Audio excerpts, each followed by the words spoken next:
The Israeli army bombed Beirut, the capital of Lebanon, twice on Sunday, leaving at least 4 people killed and 22 wounded. According to Lebanese security sources, no center or institutions affiliated with Hamas or Hezbollah was located in the area of the strike. In this context, firefighting crews worked to extinguish the flames caused by the attack on the Mar Elias district, a commercial and residential area.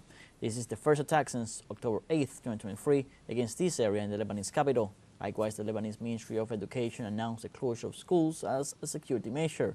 Strikes were also reported in the region of Tire in the south of Lebanon, which left 11 people dead and 48 wounded. Meanwhile, the Israeli regime continues its expansionist policies at the cost of land grabbing and destruction of Palestinian homes in the occupied West Bank. On Monday morning, bulldozers of the occupying forces demolished several buildings in Rafah town, northwest of Jerusalem. Local sources reported that the Israeli troops demolished a garden, a hut, 2 football fields, and a photo studio in the Beit Surik area. In addition to these actions, the constant harassment by the Zionist forces and settlers seek to advance in the ethnic cleansing of Palestinians and to expand illegal settlements in the occupied West Bank.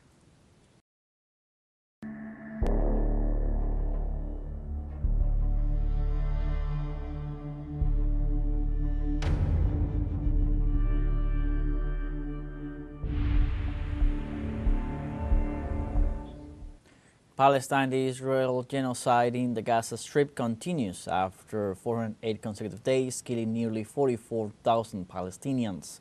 According to local media, in the last 24 hours, Tel Aviv troops killed at least 76 Palestinian civilians and injured 158 others.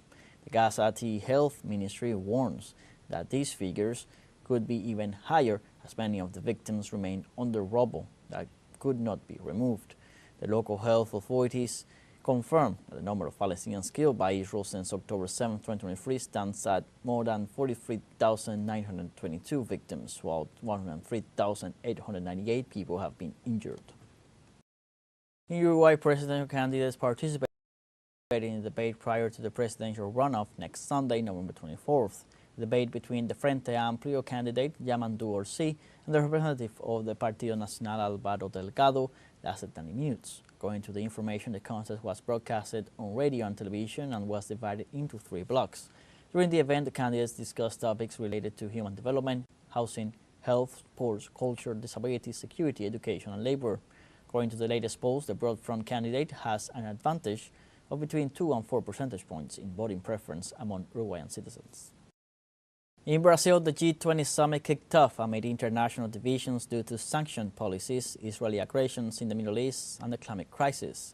World leaders gather in the city of Rio de Janeiro for the G20 summit, which runs until November 19th. Brazilian President Luis Inácio Lula da Silva delivered the opening remarks, introducing the proposed global alliance against hunger and poverty, an initiative that seeks to eradicate these issues at the global level. Those present at the event will discuss a measure that could impose a tax on the countries with the highest incomes on the planet with the aim of protecting the environment.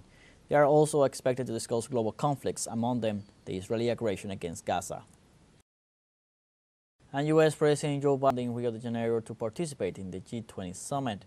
Biden arrived accompanied by the Secretary of State Antony Blinken. The head of state announced that the U.S. will raise to $100 million its contribution to the Amazon Fund, an initiative promoted by Lula da Silva. This amount is less than the $500 million committed in 2023 by Washington over 5 years. The event will focus on the fight against the climate crisis and the conservation of the biodiversity of natural treasures. In total, delegations from 42 countries will be present at the summit, according to Brazilian President Luis Inácio Lula da Silva. U.S. President Joe Biden authorized Ukraine to use Washington's supply long-range missiles to attack Russian territory. Media reports indicate that the long-range missiles authorized by Biden are likely to be used first against Russian troops in Kursk province, the scene of a massive incursion by the Kiev regime into Russia's border territory.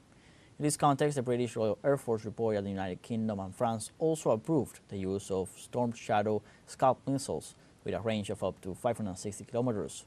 For this part, Moscow has repeatedly warned that the Western policy of supplying weapons to Ukraine does not contribute to the Russian-Ukrainian negotiations and will only have negative effect on the current conflict.